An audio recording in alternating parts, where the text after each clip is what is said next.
जी sir, आदरणीय गुरुदेव Sujit sir को मेरा प्रणाम स्वीकार हो। पूर्व की भांति आज हमें पुनः मौका दिया गया। बहुत खुश हूँ मैं सर, पूरे हिंदुस्तान मुझे सुन रही है। मैं बड़ा अपने आप में गौरवान्वित महसूस कर रहा हूँ। ये कौशल चंद्रा कैसे अपनी लाइफ को यहाँ तक पहुँचाया, इनके पास कौन-कौन सी परिस्थितियाँ आई, कैसे इस बिज़नेस को जॉइन किया, कैसे लेके चला और क्या-क्या करने से इस सिस्टम में मैं कामयाब हुआ। इन सारी मुद्दाओं पर मैं बात करने वाला हूँ आप लोगों के बीच में। पहले मैं अपना बैकग्राउंड बताऊँ, चूँकि मैं एक साधारण किसान परिवार से बिलॉन्ग करता हूँ।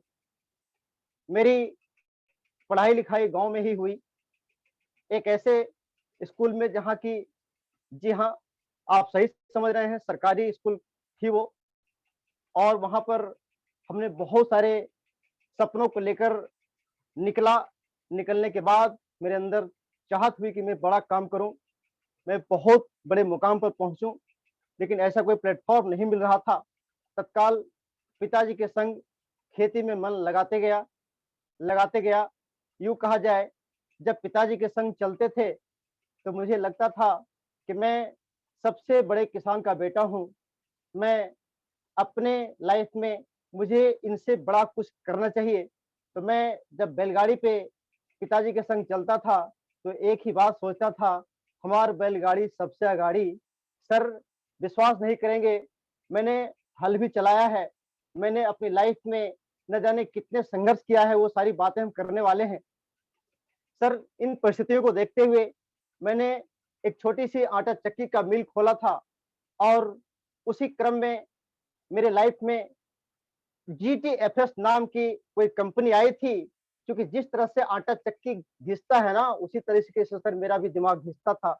मेरा भी दिमाग पिसता था और नया प्रोडक्शन दिया दिया करता था कि यार, तुझे भी इस प्रोडक्शन की तरह आगे बढ़ना है। सर, जीटीएफएस जब आया मेरी ज़िंदगी में, तो उसने मुझे चलना सिखाया, बोलना सिखाया, इवन कि दौड़ना सिखाया, खड़ा रहना सिखाया, इवन कि उसने मेरी लाइफ़ में टर्निंग पॉइंट लाया और एक ऐसी ज़िंदगी आती है, एक ऐसी रात आती है, एक ऐसी काली घटात आती है, जिस कंपनी का नाम होता है ओसीपीएल ओवेन कॉमर्स प्राइवेट लिमिटेड, वो हमारी लाइफ में आती है और रातों-रात मेरी टीम को बिल्कुल अपने में समेट जाती है और समेटने के बाद मुझे उस कंपनी ने लगभग 60-70 लाख रुपए लॉस दिया मेरे भाई।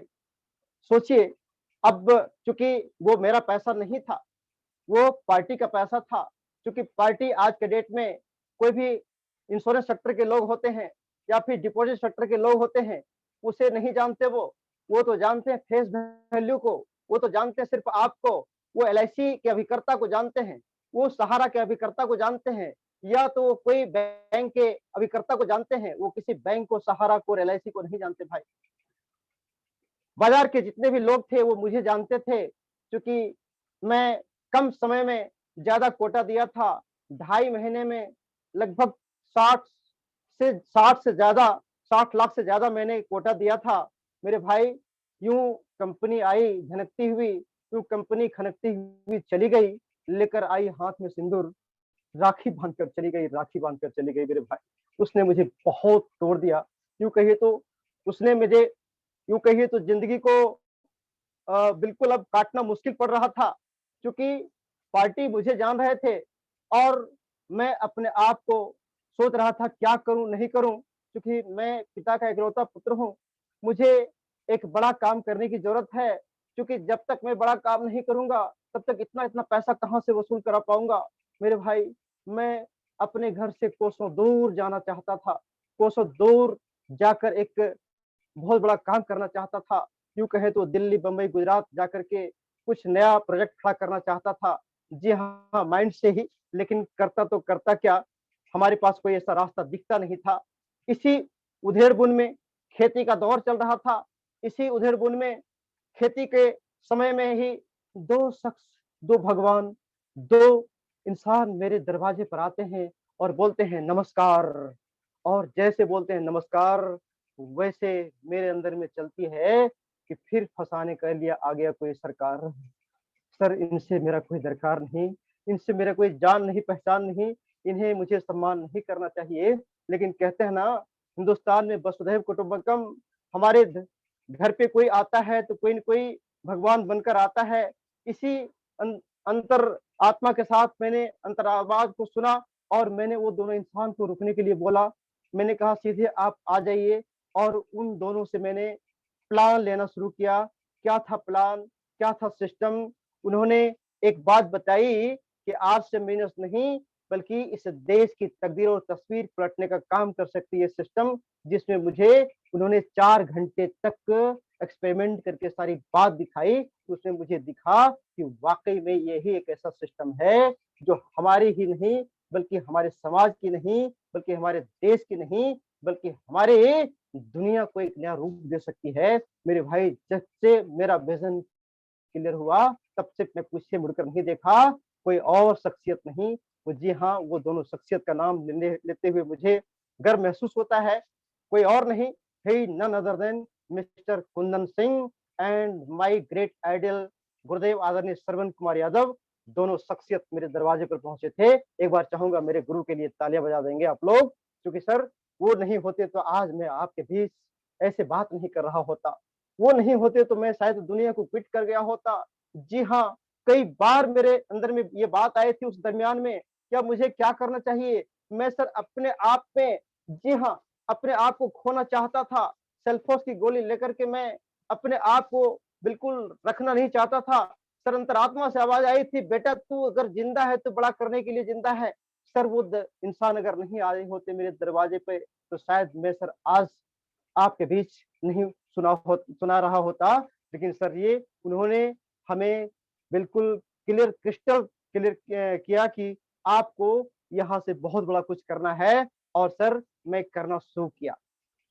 मुझे लगा कि सर मैं यहाँ पे जिसको बोलूँगा, क्योंकि यहाँ पर तो सर पैसे लेन-देन की बात नहीं है, क्योंकि पैसे लेन-देन जो होनी थी हो चुकी थी। समय तो आगे 5 साल, 7 साल, 10 साल बाद आना था।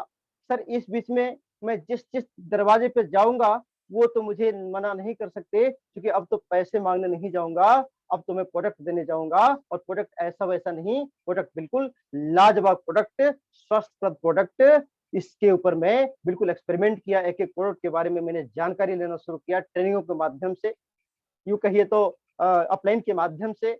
एक-एक यूट्यूब पर बहुत सारी चीज़ें मैं देखा करता था। मेरे भाई, मैं काम करना शुरू किया। सबसे पहले अपने दोस्तों के पास मिलने गया।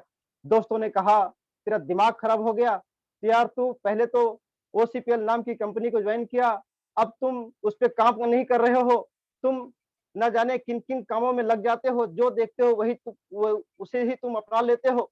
मेरे भाई, उसे हमें डाँट सुननी पड़ी।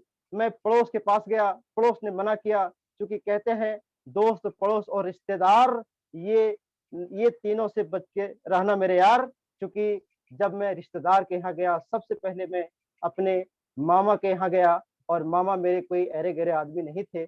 मामा, चूँकि मैं उनके पास इसलिए गया कि मामा मेरे सबसे बड़े सपोर्टर थे, और वो कहा करते थे, "तुम तुम एक बड़ा काम करने वाले हो। मुझे लगता है कि तेरा ललाट बताता है कि तुम बड़ा करोगे।" लेकिन जैसे ही मैं उनके पास प्रोडक्ट लेके गया, प्रोडक्ट थोड़ा बहुत नहीं, प्रोडक्ट 1 बैग लेके गया था मैं, और सीधा वहाँ जाके उनको बोला, "मामा जी, यही रोज़गार मैं शुरू किया हूँ।" जैसे उन्होंने प्रोडक्टों को देखा, वैसे ही मेरे ऊपर आग बबूला हो गया। "ये कौन-सा काम तुमने पकड़ लिया? तुम फँसने-फँसाने वाला काम पकड़ लिया। ये काम तेरे लायक नहीं है। तुम्हें तो दूसरा काम करना चाहिए, तुम्हें तो बिज़नेस करना चाहिए।" क्योंकि मेरे मामा कहा करते थे कि चूँकि वो आर्मी के सूबेदार मेजर हुआ करते थे, और वो हमें नौकरी में जाने देना नहीं पसंद करते थे, इसीलिए कि एक बेटा थे, और एक बेटा के लिए सर आर्मी की नौकरी चूँकि हो सकता है खतरे से खाली नहीं होता है, तो सर वो मुझे जाने नहीं देना चाहते थे। लेकिन वो हमें बड़ा रूप में देखना चाहते थे। लेकिन जब मैं अपने मन लायक काम को लेकर, मन लायक प्रोडक्टों को लेकर उनके घर पे गया, दरवाजे पे गया, उन्होंने बताया कि ऐसे-ऐसे सामान तो मेरे कैंटीन में मिलता है, इसलिए तेरा ये सब रोज़गार ठीक से चलने वाला नहीं है, तुम ये सब काम को छोड़ दो, तुम कोई अलग बढ़िया काम करो। क्या काम करना है वो बताते नहीं थे, बट वो कहते थे कि अलग काम करो। उन्होंने मुझे क्विट किया, उन्होंने मुझे बिल्कुल सर हैट किया, और वो ₹1 का भी सामान नहीं खरीदे थे। मेरे भाई, वहां से मैं अपने आप को और तोड़ लिया। मुझे लगता था कि मेरा दुनिया में कोई नहीं, मैं जिस इंसान के ऊपर भरोसा किया वो इंसान ही मेरा नहीं, तो फिर अब दुनिया कौन सुनेगा।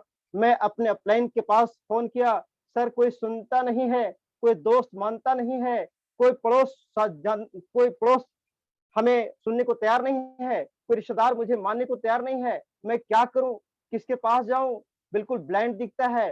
सर ने कहा घबराने की जरूरत नहीं है, आप लिस्ट तैयार करो। मैंने लिस्ट तैयार करना शुरू किया।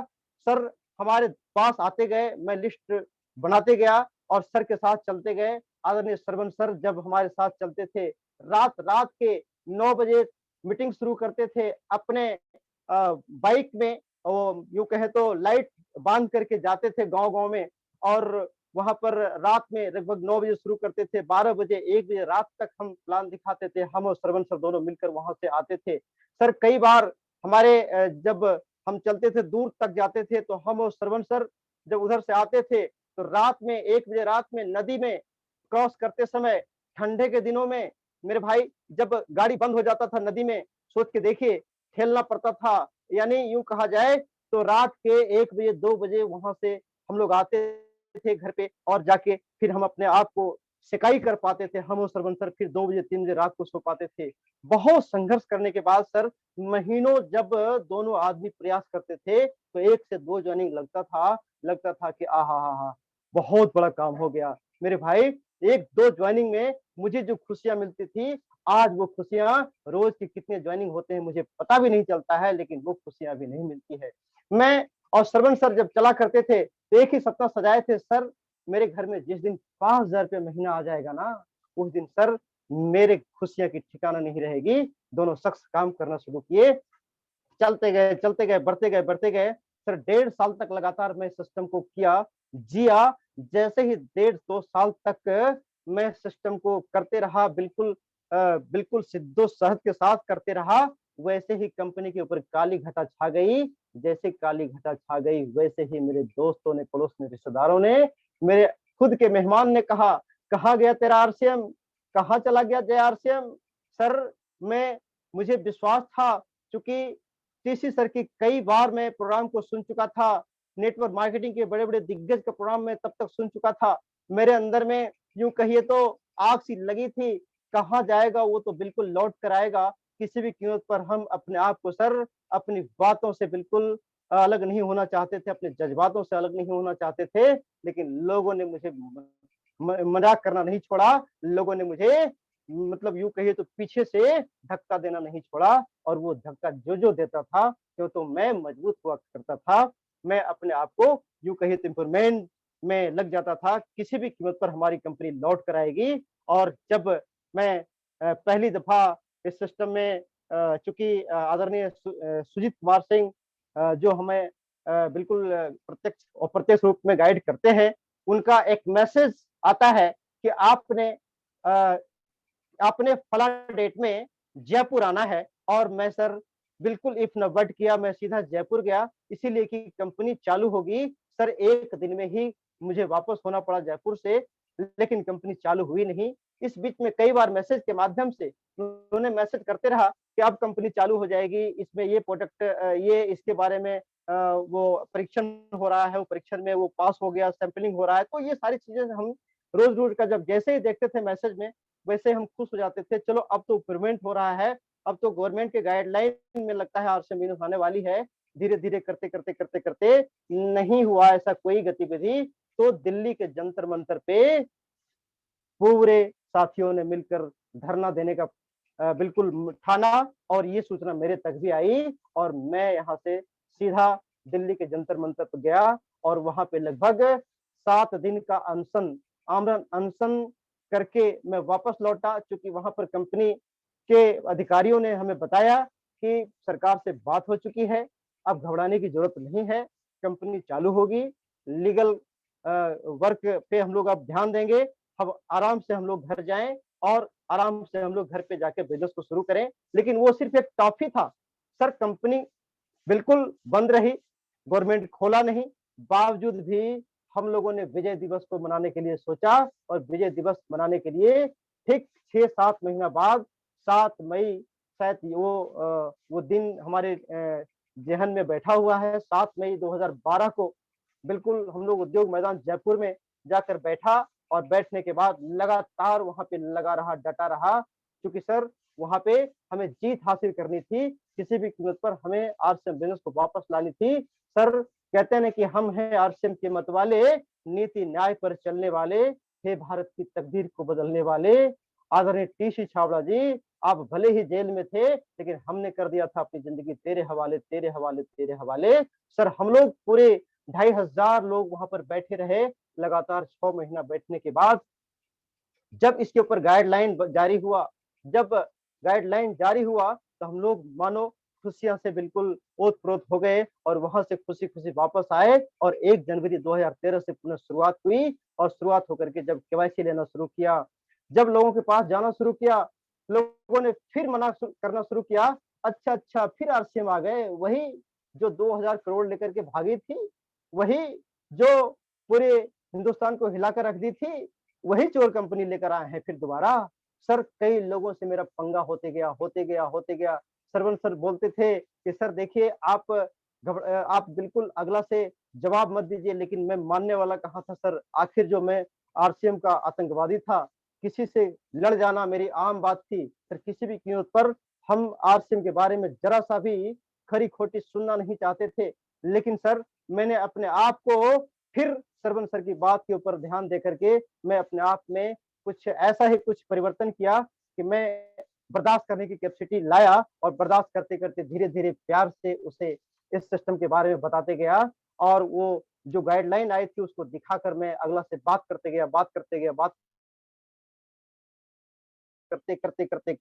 करते शुरू किया 2 4 10 साथियों से और आज कितने लोग मेरे साथ हैं मुझे नहीं पता मेरे भाई, लेकिन आज इस बात का दुःख है कि उसमें से लगभग 99% डेड है, क्योंकि पूरे आरसीएम के इतिहास में ये बिल्कुल सर सभी लोग के टीम में कहीं न कहीं 99% लोग काम नहीं करते हैं, ओनली 1% लोग ही काम कर रहे हैं, रिपर्चेजर है, तब जाकर के हम एम्प्लॉयड बन चुके हैं और सोच के देखिए 99% अगर रिपर्चेजर हमारा रिपर्चेज करना शुरू कर दें, 99% अगर फिर से खरीदारी करना शुरू कर दें, तो मैं और आप कहाँ होंगे? सर, एक विश्वास के साथ लगा रहा लगातार लगन से, कहते रहा धरती और गगन से, मैं सफल हूँ, सफल था नहीं, सफल हूँ और सफल रहूँगा। मैं किसी भी कीमत पे अगले पायदान पे जाके दिखाऊँगा, मैं किसी भी कीमत पे एमराल्ड ही नहीं बल्कि स्टार रूबी ही नहीं, मैं डायमंड ही बन के दिखाऊँगा। मैं अपने आप से वादा लेता था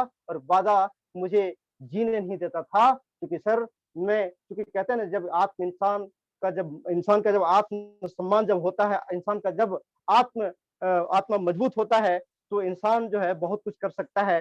क्योंकि सर गुरुओं की कृपा से बहुत सारी बात जब सीखने का मुझे मौका मिला, तो मैं लगातार चलता रहा। क्योंकि सर देखिए लगातार चलने वाले का नाम गाड़ी है, अगर रोक देता बीच में, तो कहीं न कहीं वो असफलता के घेरे में आ जाते और असफलता जब होती, तो लोग मुझे पूरी लाइफ तक चूँकि एक मैटर मैंने सुना था कि किसी भी औरत को बाँझ रहने में पूरी लाइफ तकलीफ है। आज से मिनट में अगर सफल नहीं होते तो शायद मुझे बाँझ की तरह लोग देखता। मेरे भाई यहाँ पर मैं सफलता के लिए लगातार काम करता रहा चूँकि हमें एक कहानी बड़ा ओत-प्रोत करती थी कि मदिरालय को निकलता है घर से पीने वाला, किस पथ पर जाऊँ असमंजस में है भोला-भाला, अलग-अलग पथ बतलाते सब, पर मैं तो तुम्हें बतलाता हूँ, राह पकड़ तू एक करता चला जा कुछ नेक पा जाएगा मधुशाला। मेरी हमेशा अंदर आत्मा से रहती थी कि मैं किसी भी कीमत पर सफल होऊँगा, किसी भी कीमत पर मैं आगे बढ़ूँगा और आगे बढ़ने की चाहत ही इंसान को आगे बढ़ाती है। पीछे हटने की चाहत ही इंसान को पीछे कर जाती है, तो मैं पीछे भी हटने में उतना ही वक़्त लगता और आगे ही बढ़ने में उतना ही वक़्त लगता। मैं सर लगातार अपने आप को बिल्कुल सर बढ़ाते रहा क्योंकि सर इसमें मैं सफलता के लिए मैंने कई बार कई बार सर जो है ना हरास होता था, कई बार निराश होता था। क्योंकि मैं सोचता था कि मैं अपना बिज़नेस को बढ़ाऊँ, लेकिन जब मेरा बिज़नेस 3.5 लाख पर पहुँच चुका था, जी हाँ, उस समय मेरी बिज़नेस बी लेग की जो होती थी, बहुत छोटी होती थी। मैं बड़ा बिज़नेस को बड़ा बिज़नेस बढ़ाते हुए, फिर छोटा बिज़नेस को उसी में मेकअप करते हुए धीरे-धीरे आगे बढ़ता गया और धीरे-धीरे माइलस्टोन को मैं पकड़ते गया और धीरे-धीरे दूरी तय करते गया और दूरी तय करने के बाद मुझे ऐसा लगा कि अब तो सफलता नज़दीक आ रही है। अब इस बार का जो मेरा मिशन है, बहुत बड़ा मिशन है मेरे भाई। तो रूबी का है और मैं रूबी बन के दिखाऊँगा मार्च में। हालाँकि उससे पहले मुझे स्टार एमराल्ड भी जाना है, क्योंकि स्टार एमराल्ड के लिए हमें बिल्कुल वो तरीका मिल चुका है, आदरणीय श्रवण सर हमें तरीका दे चुके हैं। तो हम सभी को अगर बहुत सारा सक्सेस चाहिए तो अपलाइन के रडार में रहें, क्योंकि रडार एक ऐसा चीज़ है, क्योंकि जब तक जहाज रडार में रहता है, तब तक सर वो उसका दुर्घटना नहीं होता है और जब रडार से बाहर होता है, तो वही जहाज दुर्घटना के दायरे में चला जाता है। क्योंकि हम लोग बहुत पहले रामायण और महाभारत देखा करते थे, उस समय हम देखा करते थे कि एक एंटीना होता था, एंटीना और एंटीना जैसे ही वो एंटीना वो बिल्कुल डिस्ट्रिक्ट के टच में रहता था, वैसे ही रामायण या महाभारत का पिक्चर बिल्कुल क्रिस्टल आता था। लेकिन जैसे एक उसपे पंछी बैठ जाता था और हिल जाता था, वैसे ही बिल्कुल वो उसका पिक्चर भी हिल जाता था, फिर कोई जाके उसको ऐसे करता था, तब जाके उसका क्लियर पिक्चर आता था। तो अपलाइन 2, 4, 5, 10 बार आपको हिला करके ठीक करेगा, लेकिन जब आप एक अच्छे सक्सेस के राह पर चलेंगे, अच्छे सक्सेस का पिन ले लेंगे, तो वहाँ पर हिलाएगा नहीं, वहाँ पर आपको खुद हिलना पड़ेगा। खुद आप रडार में रहेंगे या नहीं रहेंगे, आपके ऊपर निर्भर करेगा। क्योंकि मेरे भाई, जब तक आप रडार में रहेंगे, तब तक आपकी दुर्घटना होने की संभावना नहीं रहेगी। जैसे ही रडार से बाहर जाएँगे, वैसे ही कल सुबीर सर बता रहे थे, बहुत अच्छा लगा हमको कि जो घोड़ा रेस करता किसके संग, घुड़सवार के संग, वो लक्ष्य पे पहुँचता है। जो घोड़ा अकेले रेस करता, वो किसी भी कीमत पर लक्ष्य पे नहीं पहुँचता, क्योंकि अपलाइन एक ऐसी चीज़ होती है, अपलाइन चाहे तो उसको स्वर्ग तक पहुँचा सकता है। अपलाइन का अगर कदर ना किया जाए तो नरक भी बिल्कुल नहीं मिल सकता है। जी हाँ, नरक का सामना करना पड़ सकता है। क्योंकि एक बार सतीश पंडित की बात याद आ गई। सर वो बताते हैं कि एक बार एक गधा अपने एक बार एक पंडित जी एक गधा को लेकर के उसके ऊपर मंदिर का छोटा-सा रूप बना करके चलते थे और भिक्षाटन के लिए चलते थे। तो मंदिर का रूप देख कर के, पंडित जी का रूप देख कर के बहुत सारे घरों से उसे अनाज मिल जाते थे। लगभग 10 एक साल बीत गए, गदहा के अंदर एक भ्रम सी पैदा हो गई, अरे ये तो पंडित को जो दाना मिलता है मेरे वजह से मिलता है, पंडित को जो खाना मिलता है मेरे वजह से मिलता है। और वो गधा कुछ भी नहीं किया, घर आया और देखा आओ न देखा ताव, वो लगाया अपना दाँव। क्या किया कि उसने मंदिर को जैसे-तैसे पटक करके और सीधा वो अपने पंडित को भी ढूँस करके और सीधा आगे बढ़ना चाहा और उसको लगता था कि मैं अपने वजह से ही यहाँ पर मुझे वो दाना पानी मिलता है। वो जैसे ही जाता है अगले दरवाजे पर, सिर्फ़ गधा अपने आप को लेकर, मंदिर उसके ऊपर नहीं होती है, पंडित जी उसके साथ नहीं होते हैं, वैसे ही उन्हें लठ मिलती है। मेरे भाई, यहाँ पर भी अपने अपलाइन को बिल्कुल मंदिर मानें, अपने अपलाइन के दिल के मंदिर में रहें। मेरी गारंटी है कि आपकी सफलता के लिए वो दिन-रात सोच रहे होते हैं। आपके लिए वो दिन-रात बहुत बड़े रूप दे रहे होते हैं और हम सब समझते हैं कि यहाँ पर अपने आप को सफलता बड़ी चाहते हैं, तो अपने की बिल्कुल रडार से बिल्कुल अलग ना रहें। क्योंकि देखिए, मैं आपको बता दूँ अपने लाइफ में अगर सक्सेस चाहते हैं, सफलता चाहते हैं, तो आपको छोटा-छोटा काम करना पड़ेगा। छोटा काम क्या है? क्योंकि इस सिस्टम के बहुत बड़े अचीवर हैं, आदरणीय अवधेश सिंह।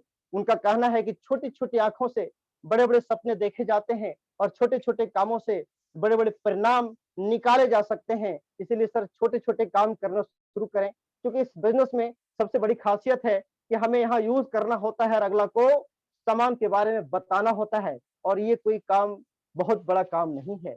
जी हाँ, ये काम आपको कमिटमेंट के साथ, क्योंकि आप जब इस काम को करना शुरू करेंगे, जैसे मेरे ऊपर मज़ाक उड़ाया था, लोग आपके ऊपर भी मज़ाक उड़ाएँगे। जी हाँ, आप एक बार करके देखें, शुरू करके देखें, be startup on true line. आप फर्स्ट ऑफ ऑल आपको करना क्या है, इस सिस्टम का इस सिस्टम का मार्केटिंग प्लान सीखना है। मार्केटिंग प्लान सीखने से पहले प्रोडक्टों के बारे में नॉलेज लेना है। प्रोडक्टों का नॉलेज लेकर के आप एक-एक चीज़ों के बारे में, न्यूट्रीचार्ज में क्या है इसके बायोटिन क्या है, विटामिन क्या है, क्या है इसके अंदर, प्रोटीन क्या है, इसके अंदर मतलब जो भी इसके एलिमेंट्स हैं उसके बारे में सीखना पड़ेगा। और जैसे आप सीखते हैं वैसे ही आप प्रोडक्टों के बारे में बताते हैं अगला को। बताते जब वो उसके यहाँ प्रोडक्ट यूज होना शुरू हो जाता है, तो वो आपको पूछते हैं भाई इसमें आपको क्या फायदा है, तब उसे बताएं मार्केटिंग प्लान। और मार्केटिंग प्लान बिल्कुल सिंपलिसिटी के साथ बताएं। देखिए यहाँ पर कुछ भी नहीं है, यहाँ पर कुछ बिचौलिए जो साथी होते हैं उनके जो बीच में पैसा बढ़ता है वो मेरे यहाँ आता है, क्या आप लेना चाहेंगे? वो बताएंगे कैसे होता है। तो आप उन्हें कॉपी कलम पे दिखाइए कि देखिए हम सब कहीं न कहीं इंसान हैं और कहीं न कहीं कोई न कोई मार्केटिंग करते हैं। और जैसे ही मार्केटिंग करते हैं वहाँ पर अपना पैसा खर्चा होता है बाजार में। बाजार 2 भाग में बँट चुका है, एक का नाम है ट्रेडिशनल बाजार, जैसा अभी आदरणीय ग्रेट गुरुदेव मंजीत सर बता रहे थे कि अभी मार्केट 3 तरह का हो चुका है। मैं आपको बताऊँ, उधर 2 तरह का मैं यहाँ पर चर्चा करना चाहूँगा। एक तो ट्रेडिशनल बाजार का, ट्रेडिशनल बाजार में होता क्या है, वहाँ पर एक कंपनी होती है और हम सब कस्टमर होते हैं। कंपनी जब भी सामान बनाती है वो डायरेक्ट कस्टमर के पास नहीं पहुँचाती है। सबसे पहले वो प्रचार करवाती है, प्रचार के माध्यम से हम कस्टमर उसे देखते हैं और उस सामान को बगल वाले दुकानदार के यहाँ से लाने का प्रयास करते हैं। और दुकानदार के यहाँ सामान बनता नहीं, वो लाते हैं होलसेलर से, वो लाते हैं एजेंसी से, वो लाते हैं राज्य स्तरीय वितरक से, सीएनएफ से। लेकिन वहाँ पर होती क्या है, कंपनी जो भी सामान बनाती है वो डायरेक्ट हम कस्टमर के पास नहीं पहुँचाती। वो सबसे पहले वो सीएनएफ के पास पहुँचाती है। लेकिन जैसे कंपनी के पास से सामान चलता है और जैसे सीएनएफ के पास पहुँचता है, वैसे ही कंपनी का कंट्रोल क्वालिटी से खत्म हो जाता है। जी हाँ, क्योंकि गाय कोई भी गलत दूध नहीं बनाती, गाय गलत दूध दूध नहीं देती। वो जैसे ही गाय दूध देती है, वैसे ही ग्वाले क्या करते हैं, बाल्टी में वो पानी मिलाते हैं। यहाँ पर बीच के जो बिचौलिए हैं, सीएनएफ है, एजेंसी है, ये सारे बीच में बहुत सारे मिलावट करते हुए हम कस्टमर को सामान देते हैं, प्रोवाइड कराते हैं।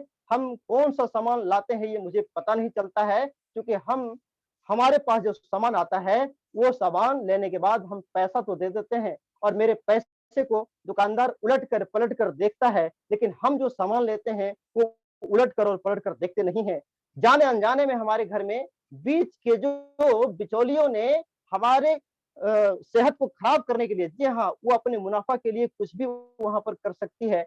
वो जैसे ही बीच के वहाँ पर बिचौलिए सामान को यूँ कहिए डुप्लीकेसी करके हमारे बीच भेजा, वैसे ही हम यहाँ पर सामान उसको यूज़ किए वैसे ही हम बीमार पड़ना चालू हो जाते हैं। हम समय से बिल्कुल यूँ कहें तो हम अपने आप में आपा यूँ कहिए तो हम अपने आप को बिल्कुल बीमार पड़ना चालू हो जाते हैं और कहीं न कहीं हमारा नाम यहाँ पर कस्टमर होता है। और कोई भी कस्टमर कष्ट से इसलिए मर रहा होता है कि उसके बीच में जो बिचौलिए होते हैं उसकी वजह से वो कष्ट से मर रहा होता है। लेकिन आरसीएम बिज़नेस ने क्या किया? यहाँ पर कष्ट से मरने की आवश्यकता नहीं, यहाँ पर बीच के बिचौलियों को पैसे देने की आवश्यकता नहीं। ये जो बीच के बिचौलिए हैं वो सारा पैसा बचत की बात है। कंपनी होती है यहाँ पर, कंपनी का नाम है फैशन शूटिंग प्राइवेट लिमिटेड और हम सब यहाँ पर कस्टमर नहीं, हम सब यहाँ पर डायरेक्ट सेलर होते हैं। हम सब यहाँ पर एक अच्छा यूज़र होते हैं। यूज़र होने के बाद हम लोग डायरेक्ट सेलर के रूप में आते हैं और डायरेक्ट सेल का मतलब ये नहीं होता कि सिर्फ हमें यूज़ करना, डायरेक्ट सेल का मतलब ये होता है सर कि हम अगला को डायरेक्ट सेल कर पाएँ। सर, यहाँ पर कंपनी होती है और हम सब डायरेक्ट सेलर होते हैं। वहाँ पे जो बीच पे जो पैसे कंपनी और कस्टमर के बीच में बँट रहे थे, वो पैसा सीधा यहाँ पर बच जाता है और ये पैसा हमारे आपके बीच क्रमशः 10 से 32%, 8% रॉयल्टी जैसी इनकम और 5% टेक्निकल जैसी इनकम को बाँट दिया जाता है, जैसे आदरणीय रिस्पेक्टेड मंजीत सर बता रहे थे। सर, उस चीज़ को मैं बिल्कुल करते गया और यहाँ पर सर 10 से 32% परफॉर्मेंस बोनस मिलती है, 5% आपको ये 8% आपको रॉयल्टी बोनस मिलती है और 5% आपको टेक्निकल बोनस मिलती है। 45% बिज़नेस प्रॉफिट का पार्टनर बनाती है। अब सोच के देखिए, ऐसी कंपनी में हम अगर नहीं कदम रखें, तो किसके साथ कदम रखें? क्योंकि कंपनियाँ तो आज कुकुरमुत्ते की तरफ पूरे हिंदुस्तान में फैल रही है। जी हाँ, आज पूरे चूँकि बिल्ली भी कह रही है मैं शेर हूँ, बहुत सारी छोटी कंपनी आती है, क्योंकि उसका पता होता है विले पार्ले फ्लैट नंबर 2 और गली नंबर ये, और वो बोलती है मैं बहुत बड़ी कंपनी हूँ। सर वैसी कंपनी के साथ मुझे बिल्कुल नहीं जाना है। ऐसी कंपनी जहाँ की इसका इंफ्रास्ट्रक्चर लगभग 4.5 लाख स्क्वायर फीट में है। मेरे भाई आप सोच के देखिए, जिस कंपनी का इंफ्रास्ट्रक्चर सिर्फ ऑफिस का इतना बड़ा हो, उसका जो फैक्ट्री होगा उसका कितना बड़ा इंफ्रास्ट्रक्चर होगा। आप इसे एक बार देखें, जांचें, परखें, क्योंकि किसी भी कंपनी में साइन करने से पहले एक बार उसकी गतिविधि को जानकारी लेना बहुत जरूरी होता है। क्योंकि हमारे बिजनेस के फाउंडर आदरणीय टीसी छाबड़ा जी कहते हैं, खुशहाल यहाँ पर हर जन हो, सुख शांति से पूर्ण जीवन हो, सब काम करें अपना अपना, खुद पूरा करें अपना सपना, कोई हाथ यहाँ ना फैले, अब जन स्वावलंबी बन जावे सब, चोरी फरेब का नाम ना हो, कोई भी यहाँ बदनाम ना हो, ना कोई किसे गुमराह करे, सब सच्चे पथ के राही बने, आतंक ना हो जीवन में, सब प्रेम भाव रखे मन में, हर कोई किसी के साथ चले, हर संकट में सब हाथ मिले, ना ऊंच नीच की बात करे, एक दूसरे का सम्मान करे, ना जात पात की दूरी हो, ना सीमा की मजबूरी हो, हमें कोई जुदा ना कर पाए, सब भारतवासी कहलाए, मजबूर नहीं महान बने, भारत माता की शान बने, पूर्ण होगी सबकी आशा, यह है आरसीएम की अभिलाषा, यह है टीसी छाबड़ा जी की अभिलाषा। अब सोच के देखिए, इतने अच्छे विचारों के साथ, इतने अच्छे संस्कारों के साथ जब ये सिस्टम हमारे साथ खड़ी है और दिन रात यूं कहिए तो हमारे लिए मेहनत कर रही है, अब सोचिए हमें इधर उधर झांकने की जरूरत है नहीं, हमें हर हाल में इस सिस्टम को झोंक देना चाहिए, इस सिस्टम के एक नियमों का पालन करना चाहिए, किसी भी कीमत पर देखिए अपने आप को तोड़ना नहीं है, क्योंकि बाजार में तोड़ने वाले बहुत सारे लोग मिलते हैं, बहुत सारे जब हम प्लानिंग लेकर जाते हैं लोगों के पास तो बोलता है आप तो सर नेटवर्क मार्केटिंग के क्षेत्र से आए हैं, ये तो सर बिल्कुल जोड़ा जाड़ी वाला काम है। मेरे भाई दुनिया में कौन ऐसा प्लेटफॉर्म है जहाँ की जोड़ने का काम करती है। लोग कहते हैं राजनीति में बहुत पैसे हैं, लोग कहते हैं दुकानदारी में बहुत पैसे हैं, लोग कहते हैं खेती में बहुत पैसे हैं, लोग कहते हैं नौकरी में बहुत पैसे हैं। ईमानदारी बताइए सर, खेती में पैसे होते तो शायद मैं अपने खेत में दिन रात काम कर रहा होता, नौकरी में अगर पैसे होते तो आज एक IAS officer Ravi OP Sharma अपने बेटे के लिए, अपने भविष्य के लिए ये बिजनेस ज्वाइन नहीं किया होता। मेरे भाई अगर व्यापारी में इनकम होता तो mister Alok Kumar, mister Sachin Agarwal business छोड़ के आरसीएम बिजनेस नहीं करता। मेरे भाई बिजनेस आज यूं कहिए तो मैनेजमेंट का सिस्टम ये हमारे सामने आज यूं कहिए तो एक गॉड का रूप बनकर आई है। ऐसे सिस्टम से हमें हाथ मिलाना चाहिए, ऐसे अप्लायंस से हमें हाथ मिलाना चाहिए, ऐसे कंपनी से हमें हाथ मिलाना चाहिए और जैसा कहती है वैसा करना चाहिए, क्योंकि कहते हैं ना इफ ना बट, जो कहे सिस्टम, जो कहे अप्लाइन कर लेना है फटाफट, क्योंकि जब तक आप फटाफट काम नहीं करेंगे तब तक फटाफट रिजल्ट नहीं आने वाला, जैसे तैसे काम करेंगे रिजल्ट भी जैसे तैसे आने वाला है। क्योंकि मैं आपको बता दूं, अपना दिमाग इसमें लगाने की जरूरत नहीं है, अपना दिमाग वही लगाता हो जो इंसान थोड़ा बुद्धिजीवी होता, जो इंसान थोड़ा सा बुद्धिजीवी होता है वो इंसान ही अपना दिमाग लगाता है, हमें बुद्धिजीवी बनने की जरूरत नहीं है, हमें बेस्ट श्रोता बनना है, क्योंकि बेस्ट श्रोता जब तक हम नहीं बनेंगे तब तक हम बेस्ट वक्ता बन ही नहीं सकते। मेरे भाई हमने कुछ भी नहीं किया, अपने अपलाइन के संपर्क में रहकर उनसे मैंने लेना सीखा, उनसे मैंने चूंकि मुस्कुराना सीखा आदरणीय श्रवण सर से, मुस्कुराना सीखा आदरणीय समरेश सर से जो कृष्ण भगवान के रूप में मुझे दिखते हैं, मुस्कुराना सीखा सर्वस्व यूं कहिए तो आदरणीय सुजीत सर से, जिन्होंने मुझे, जिनको मैं अपने लाइफ का बिल्कुल ब्रांड पार्टनर मानता हूँ, जी हाँ ब्रांड एम्बेसडर मानता हूँ।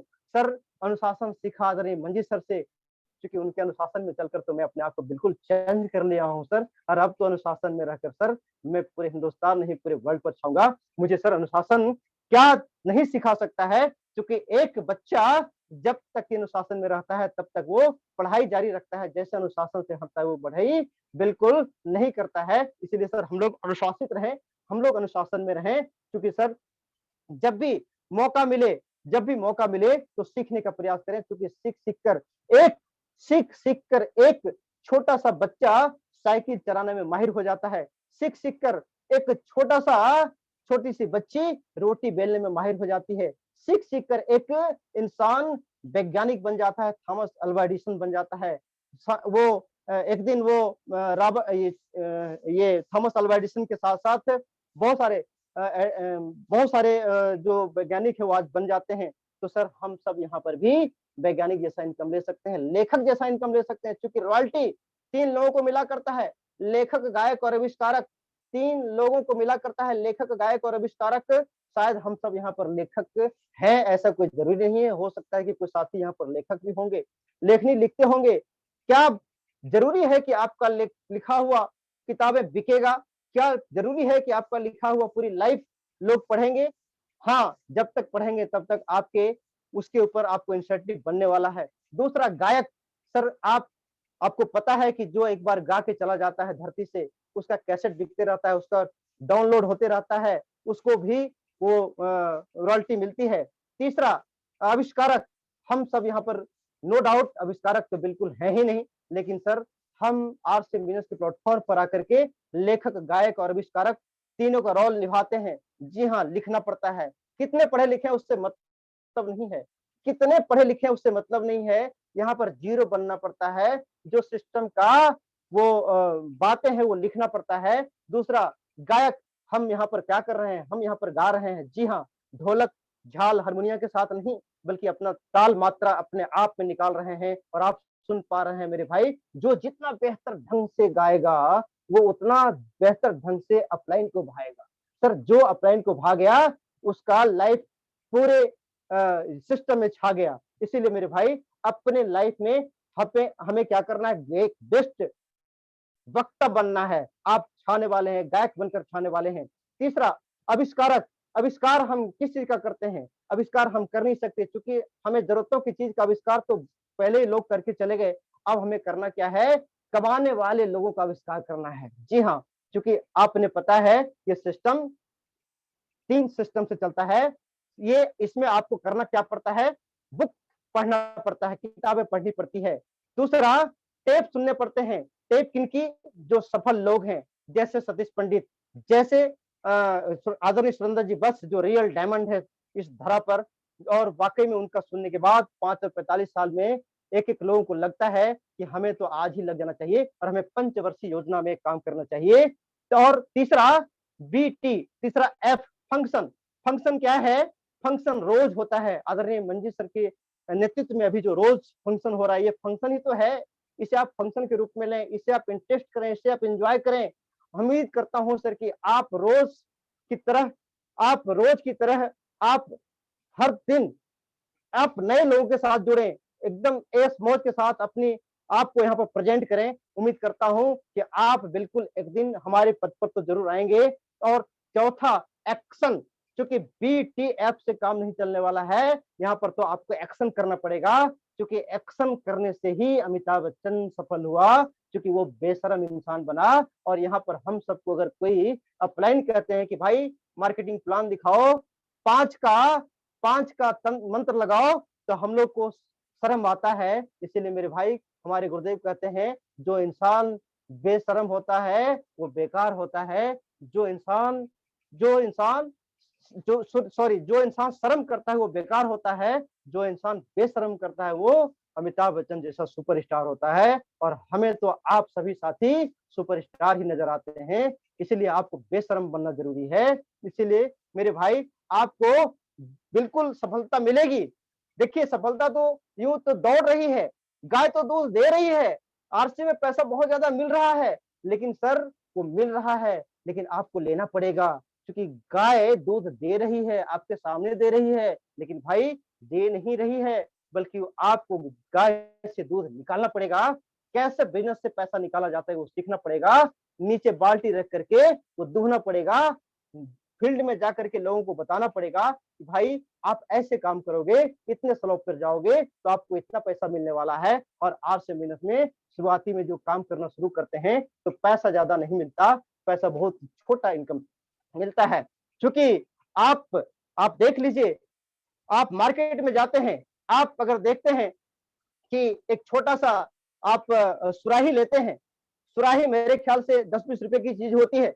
10-20 रुपए की सुराही लेते हैं, उसे कई बार आप उसे ठोक कर देखते हैं, कई बार उसे ना जाने कितनी बार ठुकाई करते हैं।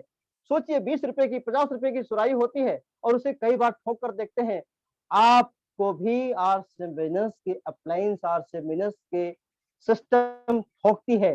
वो देखना चाहती है ये इंसान कितना बर्दाश्त करता है। आपको शुरुआत में इनकम छोटी बनती है। जब आप काम करना शुरू करते हैं तो आपको इनकम छोटी बनती है। चूँकि मुझे भी छोटी इनकम आई थी।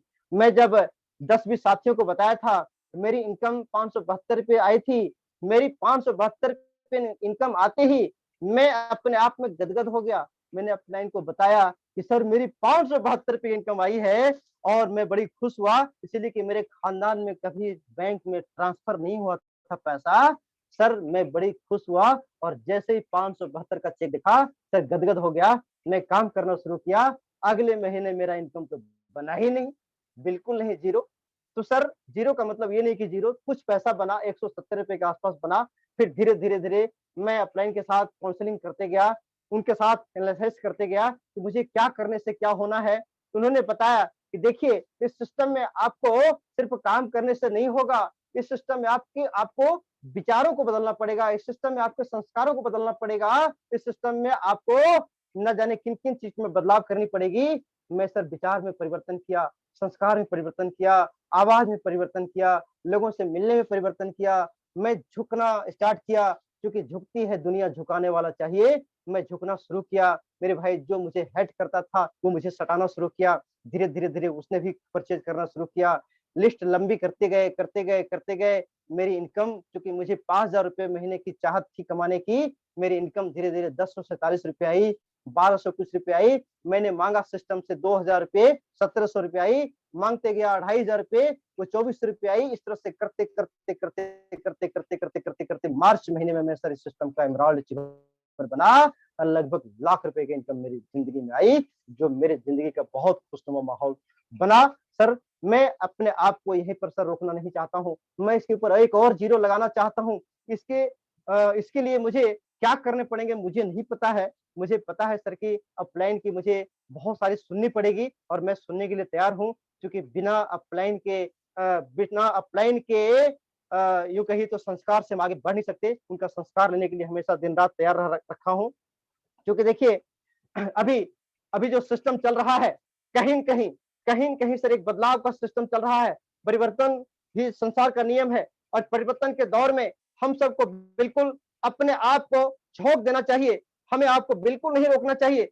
हम अपने आप को किसी भी कीमत पर आगे बढ़ने में दिन-रात तैयार रखेंगे और एक दिन हम ऊँची मुकाम पर जाएँगे। इसी शब्दों के साथ में अपनी वाणी को विराम देने का तो मन नहीं करता। आगे लगता है बहुत कुछ बात करूँ, लेकिन क्या बात करना है, वो फिर अगले एपिसोड में मिलते हैं। आप लोगों की जोरदार गरिमामयी उपस्थिति के बीच आदरणीय गुरुदेव मंजी सर